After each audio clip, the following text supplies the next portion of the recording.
Alrighty, let's go ahead and get started. Here's the sign-in sheet.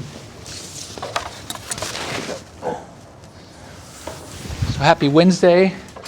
Today we're discussing Stewart section 4.1, which is local and absolute maxes and mins.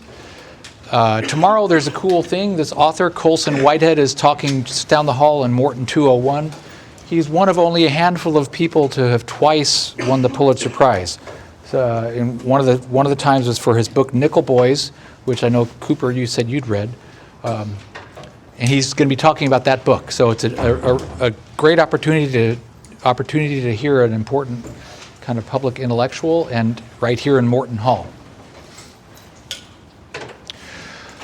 All right, so you should all have a handout. Our meeting part one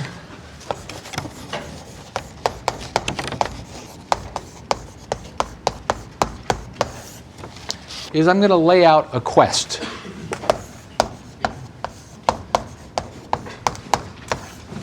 So I'm going to start with this graph.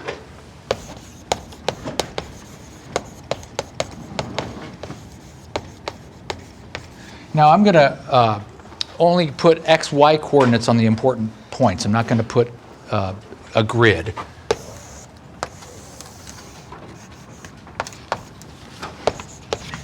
So important points include 2, 3, 4, 5,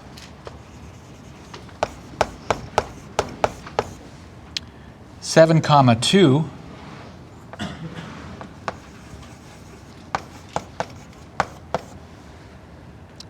9, 4,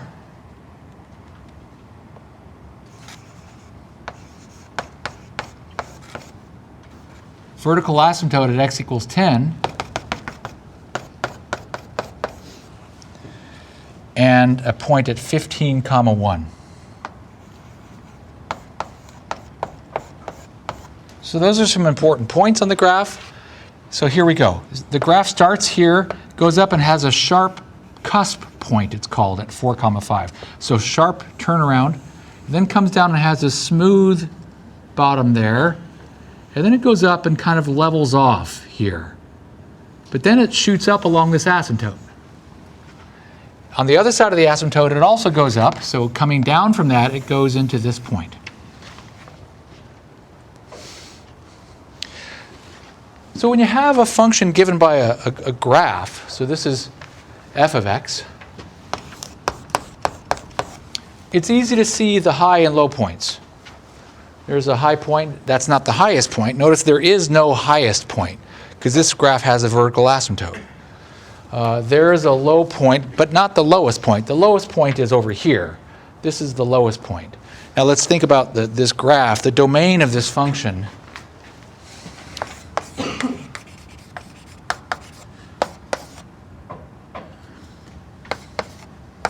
is from 2 to 10, but not including 10, and then from 10 to 15, not including 10.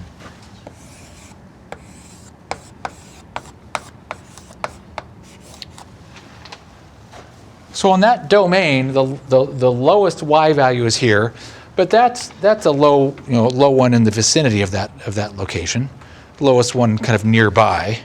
There is no highest point on the graph, but that point is the highest point nearby. So there's this idea of places on the graph that are the highest point anywhere on the graph, and there's also the idea of places on the graph that are the highest point nearby. Like, well, I'm not the tallest person in this room, but one of you is the tallest person in this room, but you're not the tallest person at OU. So it's that kind of idea. So again, that's all very easy to see when you have a graph. But what if we have a function that's given by a formula, not by a graph? And even if we had a graph for a function given by a formula, it might not be a precise graph. How could we analyze the formula to figure out the places where there are high points and low points, maxes and mins? So that's our quest.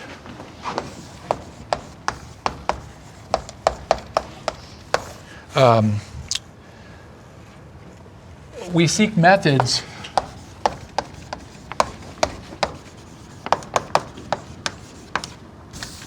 for analyzing a function given by a formula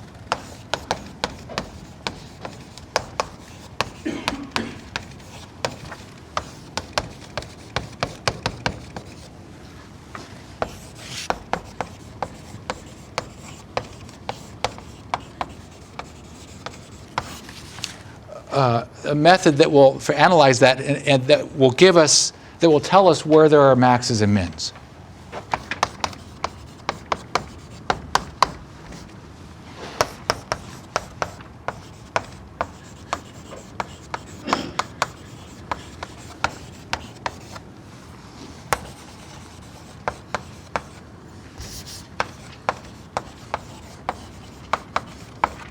So that's our quest. That's meeting part 1. Meeting part 2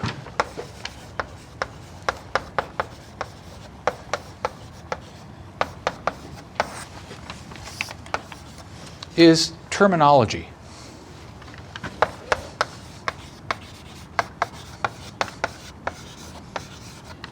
A while ago, some of you actually were looking a little concerned when I was saying things like, that's the highest point nearby, or that's the highest point anywhere. It's all kind of cheesy. Well, it is.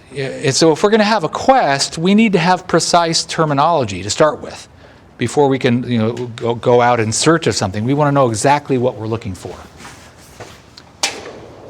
So this is where your handout comes in.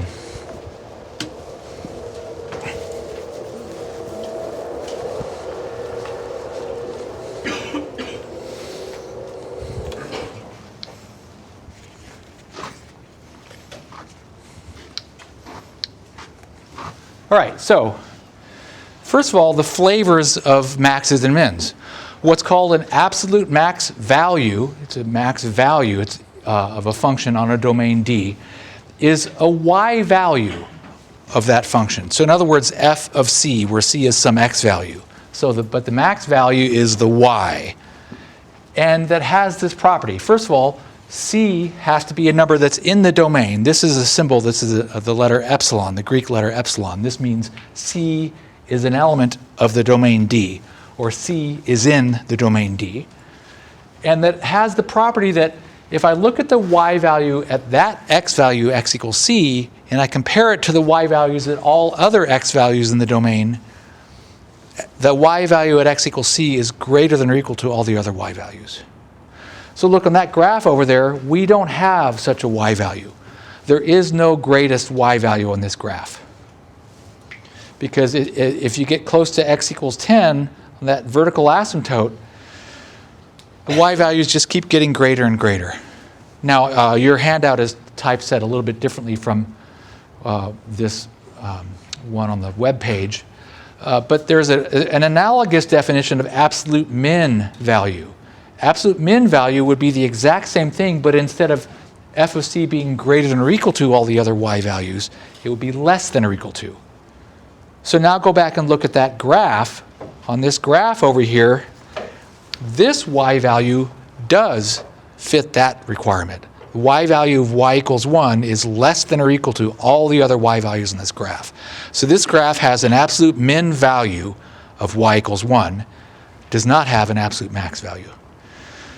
Now the other flavor of max and min is what's called a local max and local min. And that was that kind of cheesy terminology that I used a while ago when I said something is that's the highest point nearby. So a local max value of a function on a domain D is, again, a y value. So it's an f of c, where c is in the domain. But there's got to be a requirement on that, where that c can be in the domain. C has to be an element of some interval, and that interval has to be a subset. So this is C is in that interval, and that interval is a subset of the domain. And then all that y value has to satisfy is it's the greatest y value among all the y values for x's in that, just in that little interval. So if you go back to this picture, got my pumpkin spice chalk here. Y equals 5 is not the greatest y value on the whole graph. We've already discussed this. There is no greatest y value on the whole graph. But if I concern myself with just a little interval, say for instance, from x equals maybe 3 or 3 to x equals 5, I don't even need to include the endpoints. Look at the x coordinates in here and look at the y values on that part of the graph. Among the y values for those x values, that's the greatest. So this y value, y equals 5, is what's called a local max. It's not an absolute max, but it is a local max. Analogous is a definition for local min. Look at this this y equals 2. Get a different color chalk here. This y equals 2 is the lowest y value nearby. So for instance, if I go from, say, the interval from 6 to 8, the number 7 is in that interval. So 7 is inside that interval, and that whole interval is inside my domain. And for the chunk of the graph above those x values, that y value is less than or equal to all the other ones. So y equals 2 is a local min. Now let's go over to here. Remember, y equals 1 is the absolute min. It's the lowest y value anywhere. But the kicker is, it is not a local min. Because if you try this trick of enveloping that number 15 in a little interval that fits inside of my domain, you can't do it. If I tried, let me get another color chalk. This is a bummer. I got to use white, I guess. So if I try x equals 15, maybe start at x equals 14, I can't fit an interval in around x equals 15. Like if I go from 14 to 16, that interval does not fit inside this domain. So no interval around x equals 15 fits in the domain.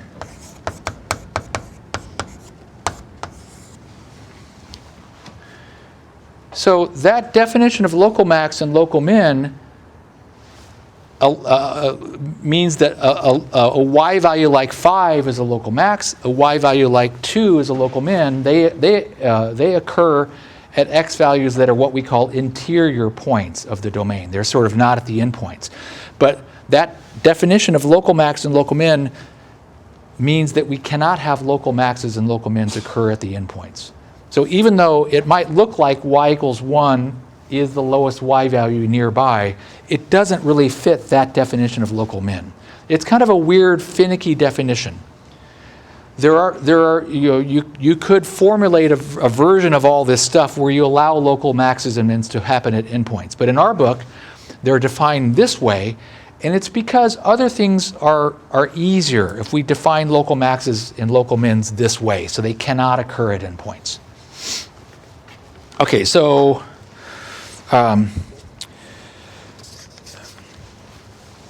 so we've got that more precise terminology. Now, we've noticed a couple of things. Well, actually, let's notice a couple more things. Let's look at the places where there are a local max or local min. At this place, notice there's a horizontal tangent. So m equals 0 at x equals 7. On the other hand, at x equals 4, there is no tangent.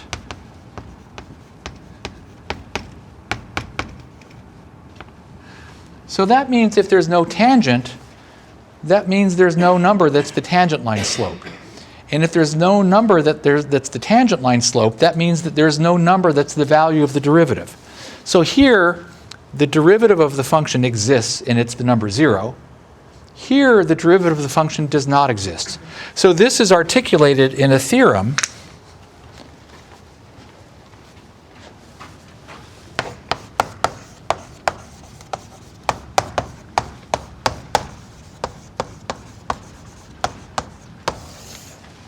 It's not the famous theorem of Fermat, but it's a theorem. And it says if f of x has a local max or local min at x equals c, then either f prime of c equals 0, that's a horizontal tangent, or f prime of c does not exist.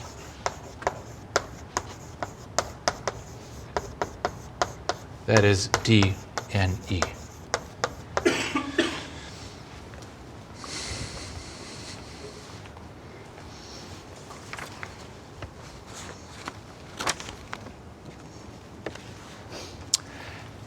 So that tells us, remember our quest is to seek methods for analyzing a function to find the high points and the low points. And now we've got a more precise terminology for what do we mean by high points and low points. And then now we're beginning to get an idea of where they might occur. So that's part of our quest. Where should we go looking when we look at a formula for a function? Where should we go looking for places where extrema might occur? And Fermat's function is about that. The only places where local maxes can occur are going to be places where either the first derivative is 0 or the first derivative does not exist. So that brings us to the definition of critical number. I'm going to erase. Well, actually, I'm not going to erase this.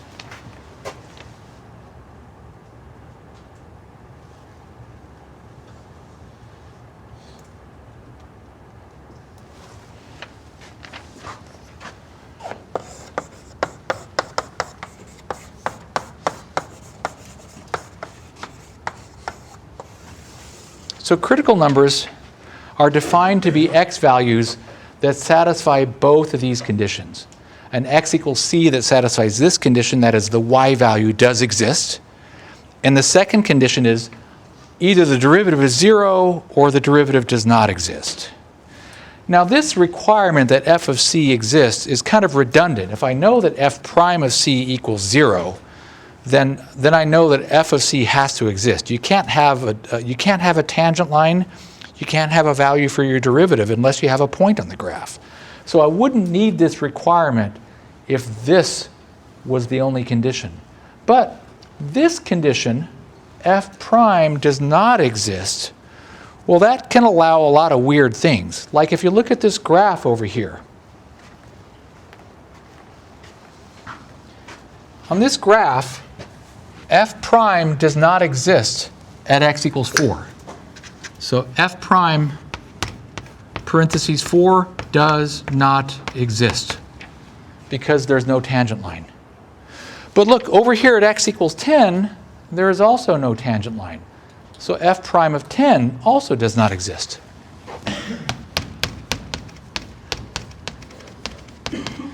But the thing is, if we want to narrow down our search for places where there might be maxes and mins, local maxes and mins, those have to be places where there's a point on the graph. So this kind of point is interesting to us, but this kind of point is not interesting because the y value does not exist either.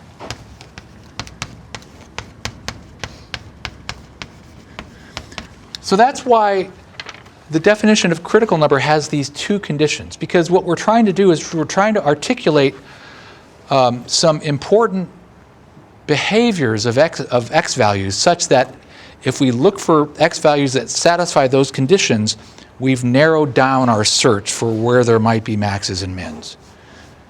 So again, our quest is we're trying to find ways of analyzing a function that will help us determine where the function has maxes and mins. So we've introduced kinds of maxes and mins, and we've considered where local maxes and mins might occur, and that has led us to this definition of critical number.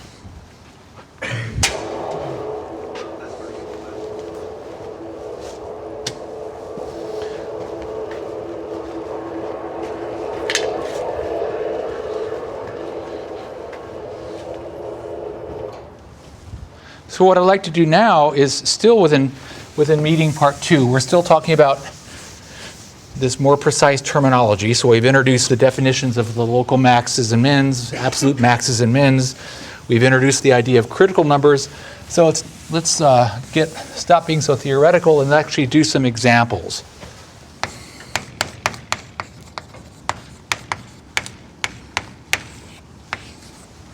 Find the critical numbers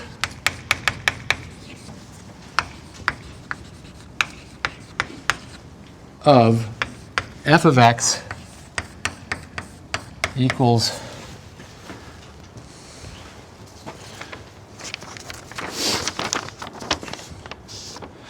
x minus 2 over x squared minus 3x plus 3. Okay, so we've got a definition of critical number. You've got it on your handout. There are two conditions. Critical numbers have to be numbers that are in the domain, and they have to be numbers that also satisfy those conditions, the condition about the derivative. So the first order of business should be, well, let's figure out what the domain is.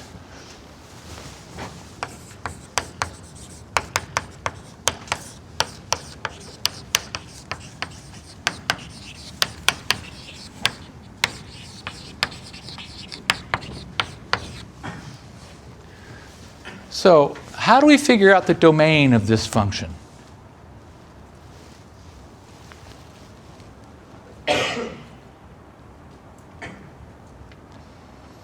It's what's called a rational function. So what are the numbers that are in the domain of a rational function? Or let's turn it around. Let's say, what are the numbers that are not in the domain? What are the bad x values? Yeah.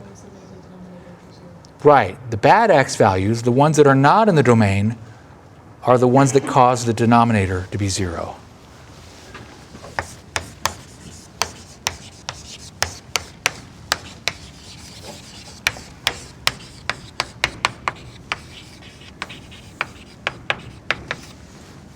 The bad x values are the ones that cause the denominator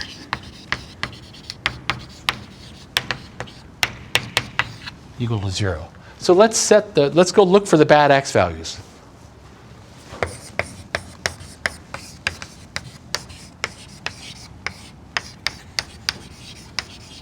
So we have 0 equals the denominator. So x squared minus 3x plus 3.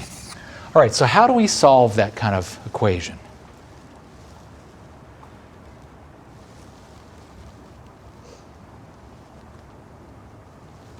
Try and factor? Yeah, try to factor.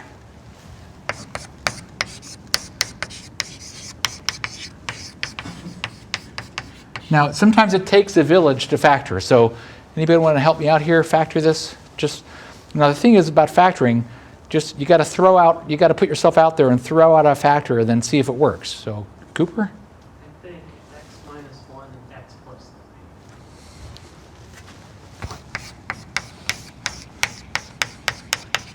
3. Again, this is what you got to do. You got to check. So try to factor it, and then you check.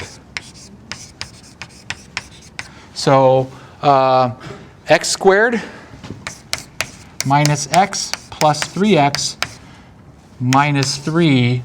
So that's x squared plus 2x minus 3. No. But factoring is often this way. You've got to just put yourself out there. So that doesn't work.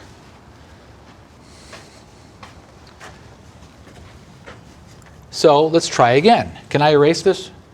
Yeah.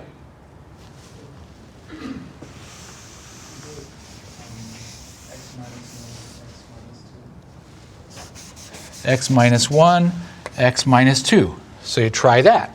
So let's check. I get x squared minus x minus 2x plus 2. So that's x squared minus 2x plus 3. Plus 2. X squared, sorry. X squared minus 3x plus 2. Dang it. Double dang it. Yeah. You said quadratic equation. Yeah. So, at some point you think, well, I'm going to bring in the big guns.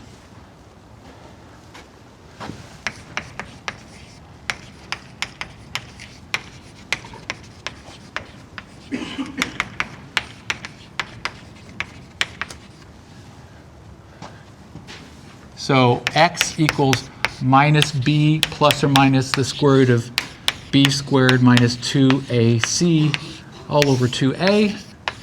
So I get, let's see, b is minus 3, so this should say opposite of b, just that. Opposite of b, so opposite of negative 3 is going to be 3, plus or minus the square root of minus 3 squared minus 4ac.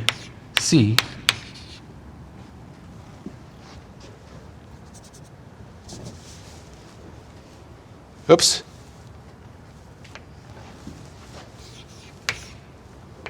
All over 2a. So that's going to be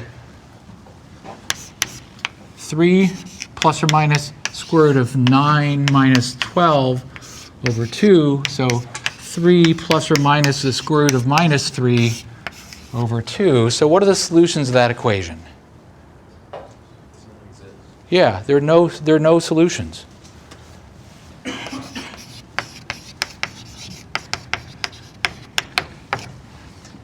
So let's go backwards and see what are we doing here?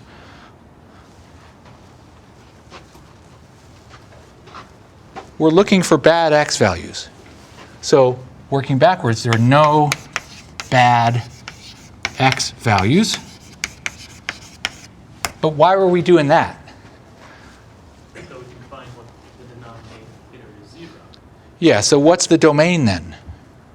All real numbers. Yeah, there are no bad x values. So we got into this because we were asking the question, what's the domain?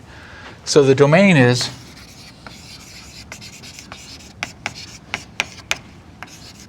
all real numbers.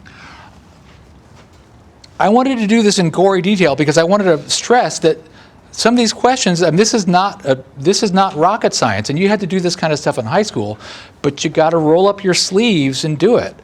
I mean, it's been kind of hard to get any of you to chime in and give answers to these questions, but this is a high school question. What's the domain? What are the solutions of this equation? How do you find the domain of this function?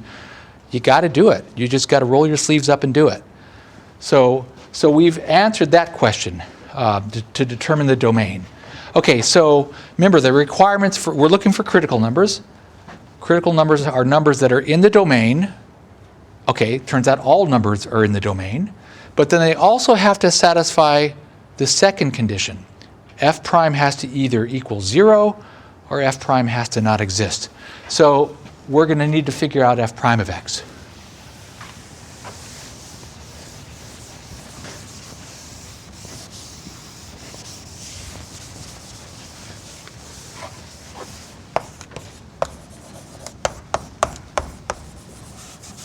So all x values satisfy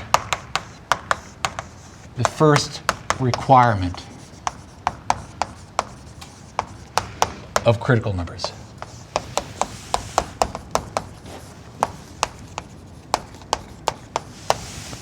So now we're looking for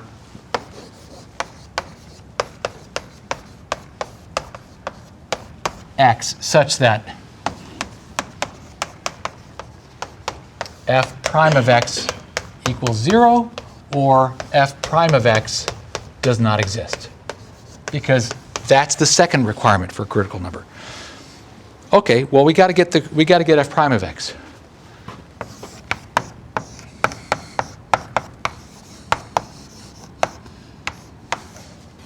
So our function is x minus 2 over x squared minus 3x plus 3.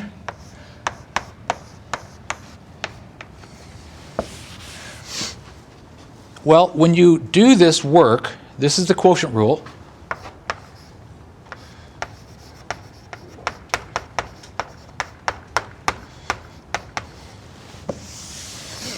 You get the result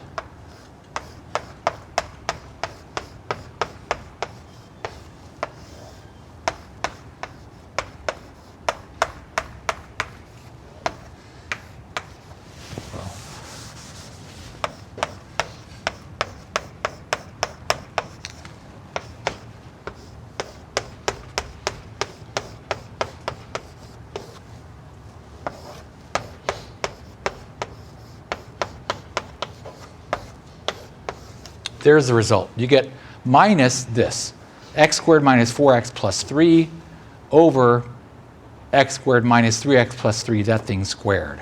And then that numerator factors this way. Now this should seem believable because remember when you do the quotient rule, you get the bottom squared, so there's the bottom squared, and then you get a bunch of other stuff. And so just trust me, it does work out this way. And then that factors this way. All right, so now we're looking for x values that will either cause this to be 0 or that will cause this to not exist. So let's start with that second question. Are there any x values that will cause f prime to not exist?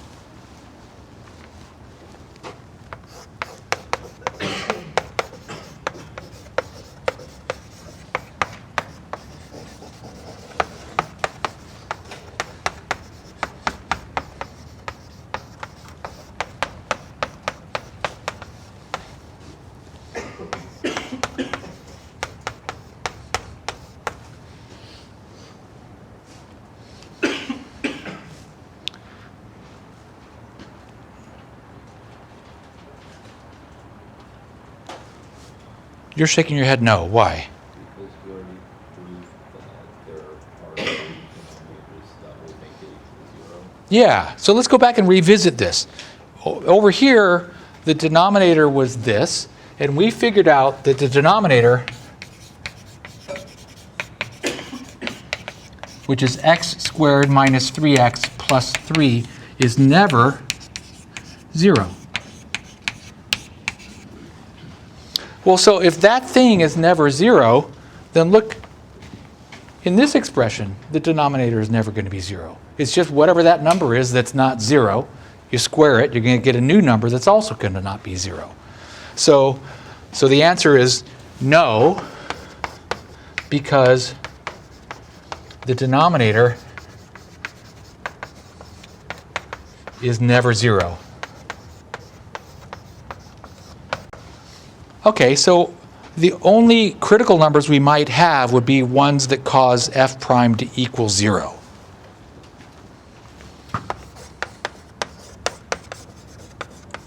So are there any x values that cause f prime of x to equal 0? That's the other flavor of critical number that we could have. Cooper's got a hand up. Can we get some more hands up? Yeah. 1 and 3. Yeah, and why is that? Because it makes the numerator 0. Yeah, it makes the numerator 0 and the denominator is not 0 because you already figured that out. So yeah. So I'm gonna put this over here. Oh, can't do that.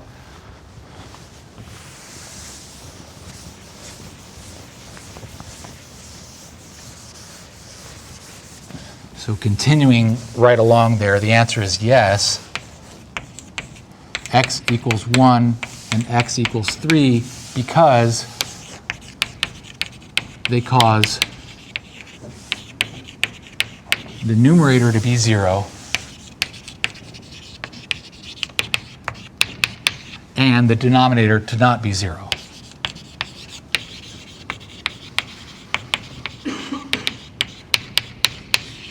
Because the denominator is never 0. Okay, so we found the critical numbers.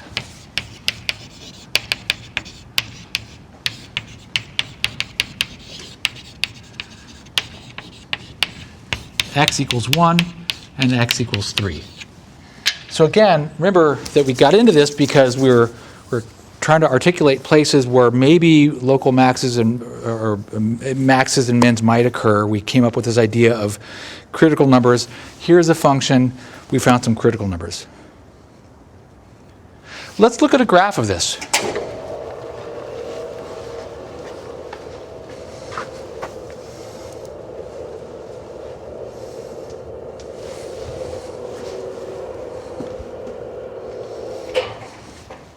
So here's our function, the original function, and I've got the point 1 comma f of 1 labeled there, and 3 comma f of 3 labeled, that's there. Notice both those places are places where there's a horizontal tangent line. the derivative is 0.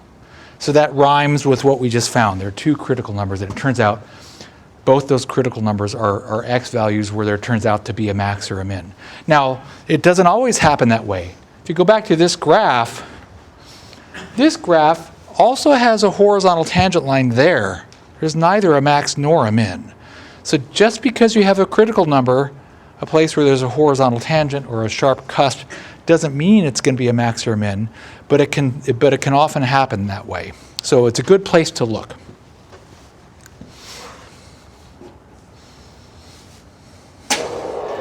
Oops. Aha.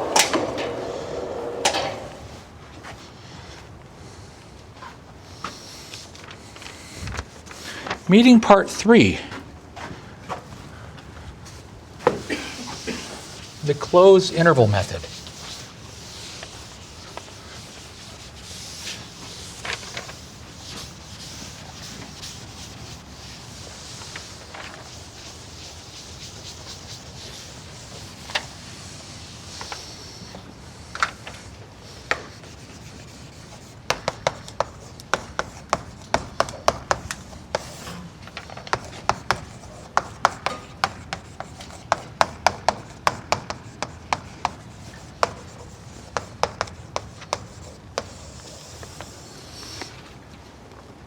I want to start with a theorem, what's called the extreme value theorem.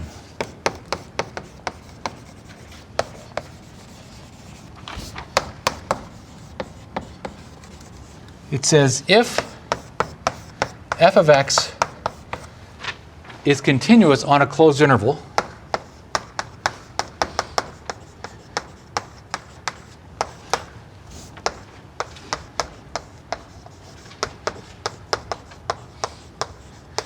now remember what a closed interval looks like. It means something like this. An A and a B that are the endpoints of the interval, and the endpoints are included. Then f of x is guaranteed to have an absolute max value and an absolute min value on that interval.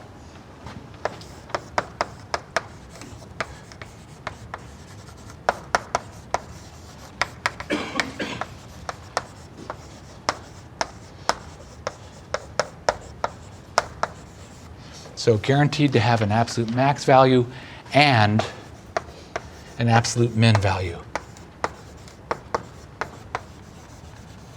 on the interval.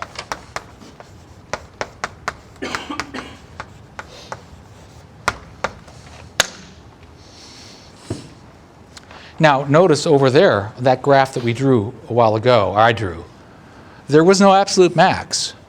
But my interval from 2 to 15 was not a closed interval because it was missing the x value of x equals 10.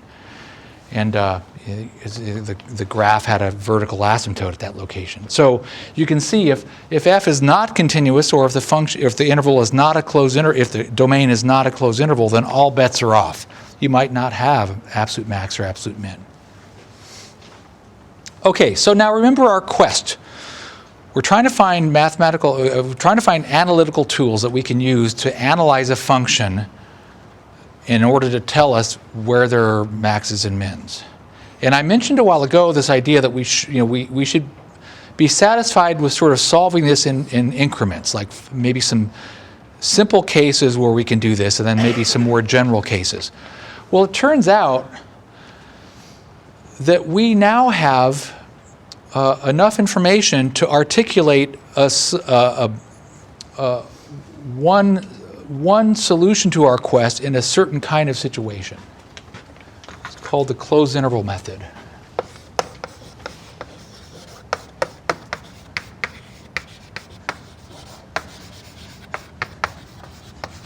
So this method satisfies our quest, or fulfills our quest,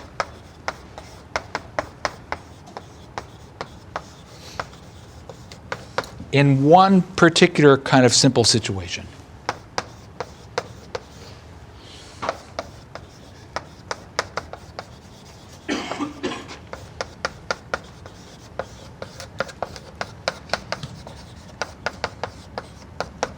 Because if you think about it, the simple situation where you have a function that is continuous and the interval is closed, we guaranteed there is going to be an absolute max and there's going to be an absolute min, and we've already talked about where those things could occur. A while ago, we saw that absolute maxes can occur at endpoints, and also maxes and mins can occur at x values that are critical numbers. Those are the only places where they can occur. So this is kind of like playing hide and seek with a 2-year-old. You know they're going to either be hiding in their closet or the living room closet or the bathroom or behind the couch, like those 4 places. So you look on the, yeah. Don't forget the curtains. The curtain, behind the curtains, right, 5th place. So, but you check those 5 places and you know that the kid's going to be in one of those places. There's no question. You don't have to overthink it. So if you know the kid's somewhere and you know the places where the kid hides, you just look in those places. So if you pull out your handout, we're going to look at the closed interval method.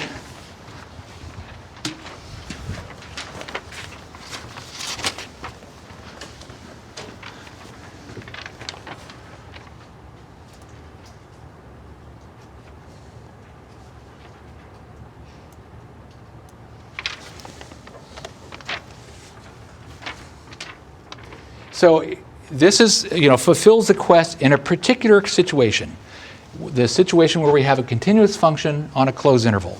So to do this method, first thing you got to do is make sure that you really do have that situation. Make sure that you have a closed interval, make sure you have a continuous function. And then we got to make a list of all the places the kid can hide, all the places there might be an absolute max or an absolute min. This is not about local maxes. It's about finding absolute maxes and absolute mins. So we're going to need to find the critical numbers because that's one kind of x value where there might be an absolute max or min. So you find the critical numbers, and then you make a list of all the important x values. Those are all the places where where an absolute max or min might occur. The left endpoint, the critical numbers that are in the interval, and the right endpoint. So you make a list. In that list, looks like this. These important x values listed in order. You find the corresponding y values. And again, there's got to be an absolute max, and it's got to be at one of those places. So one of these values is going to be the biggest one on this list, and that's the only list that you care about. And one of these y values is going to be the least one on this list. And so then you just write a conclusion that you identify which of those is greatest, call that the max. Identify which of those is least, call that the min. All right, so let's do an example of that.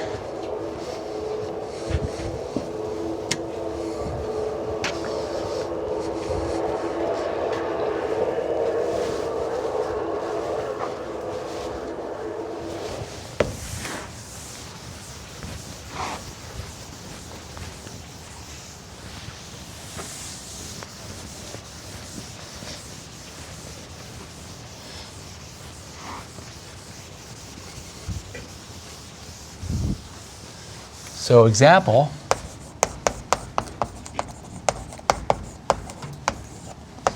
find the absolute max and absolute min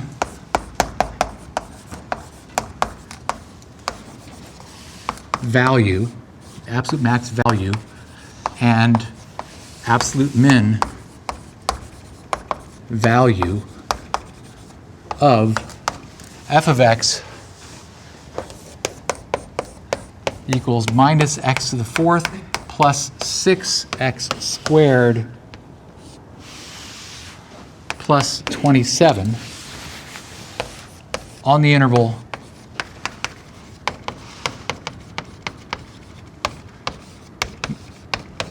minus 2 to 3.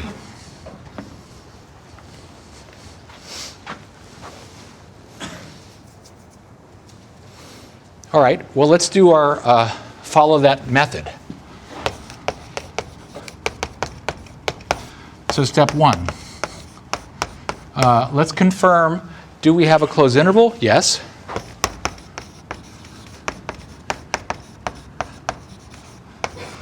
How about a continuous function? Do we have a continuous function? Who can help me with that?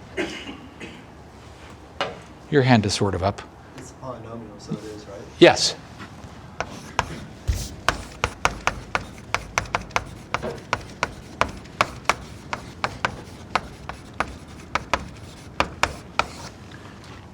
So step one is really just making sure that this is like you got into the club without showing your ID.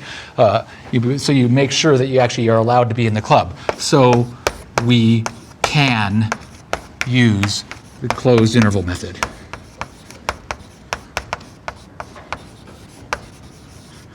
And that's not trivial because remember the graph that I just erased was an example of a function where the interval was not a closed interval and there was not an absolute max. Okay, step two. Step two is find the critical numbers.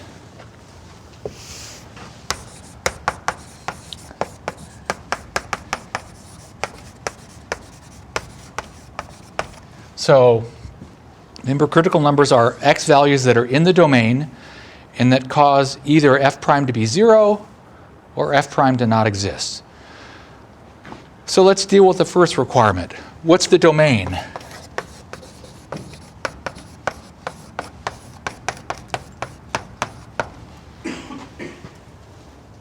Somebody wearing a blue shirt. What's the domain of this function?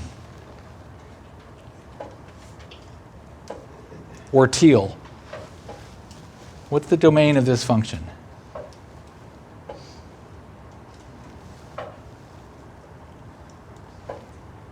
The domain is of the function Uh-huh. is all real numbers. Yeah, you're right. And why? Because it's polynomial, so there's no value. Exactly. Fantastic. It's worth sort of saying the stupid stuff, because it's nice to have some things that you just like. You got that, There's plenty of stuff that's mysterious, but like that is not mysterious. It's worth reminding yourself. So as you learn more sophisticated stuff, you don't forget the easy stuff. This is a polynomial, so it's continuous. Okay, so now we need f prime of x. So what's the derivative? It's minus 4x cubed plus 12x. So, we've determined that all x values satisfy the first requirement of a critical number. All x values are in the domain. So now we're interested in x values that either cause f prime to be 0 or f prime to not exist. So let's start with the second one of those. Are there any x values where f prime of x does not exist? All right, blue shirt. What's the answer to that question? There's Good, because? the domain. Well, because now we're talking about a different function, though. We're talking about f prime. It's because f prime is also a polynomial. What's your name? Josh. Josh. Great. Thank you, Josh. Because f prime is also polynomial. Okay, so we're looking for critical numbers. There are not going to be any of that flavor that are bad because f prime doesn't exist. So we need to look for the other flavor. Are there any x values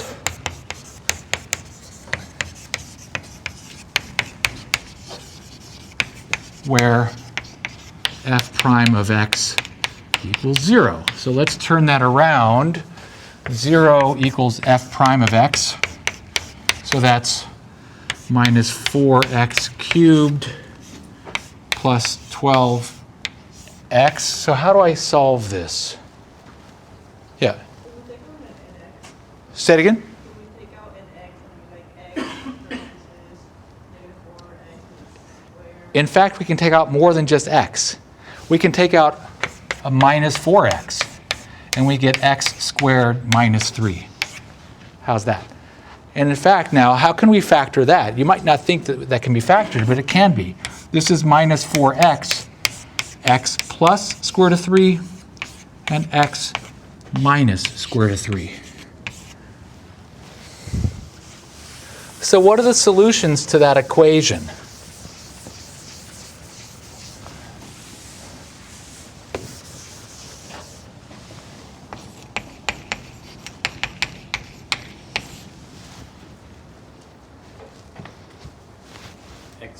x equals 0, negative radical 3, and positive radical 3. Great.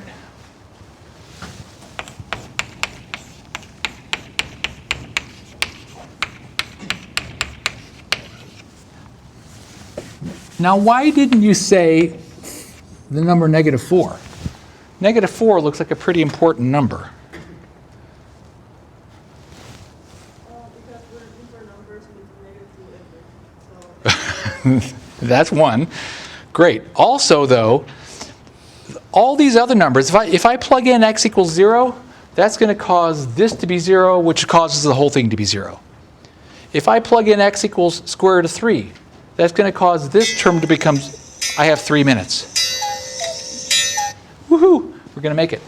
So it turns out the only x values that will cause f prime to be 0 are those. So our critical numbers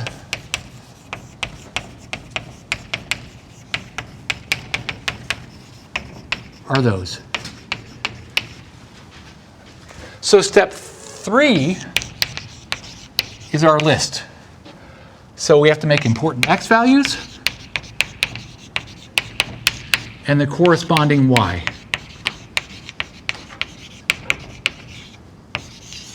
So the x values are x equals -2, that's an endpoint. X equals minus square root of 3, that's critical. X equals 0, that's critical. X equals square root of 3, that's critical. And x equals 3, that's an endpoint. Those are the only places where an absolute max or an absolute min might be hiding. And they've got to be there somewhere. Now, for the y values, we have to use our original function. X to the 4th minus x to the 4th plus 6x squared plus 27. So when I plug these in, you got to be careful with the minus signs. F of -2 is minus a -2 to the 4th, but there's got to be parentheses around that -2. Plus 6 times -2 squared plus 27. It turns out that this is 35. And then f of minus square root of 3 is minus a minus square root of 3 to the 4th plus 6 times minus square root of 3 squared plus 27. It turns out that that's 36. And when x is 0, f of 0 is 27. F of square root of 3 turns out is the same as f of minus square root of 3, so it's 36. And at the far endpoint, f of 3, it turns out to be 0.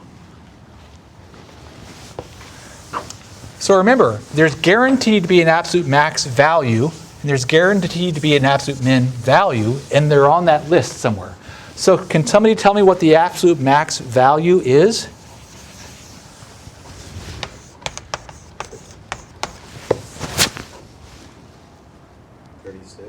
Yes, it's y, and it's worth hitting the reader over the head with it. It's y equals 36. The absolute max value is a y value.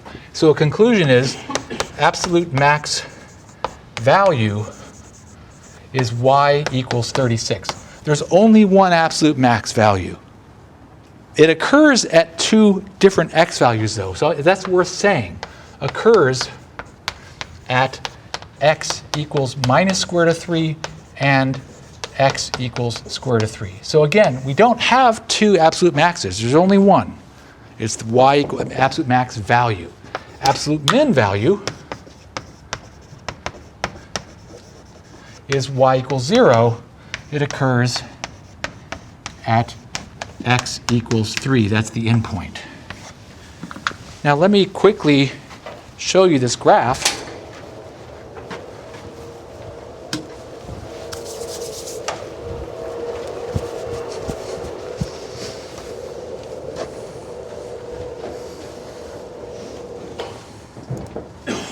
So our function is minus x to the 4th plus 6x squared plus 27. And we should have minus square root of 3 f of minus square root of 3. And we should have 3 comma f of 3. So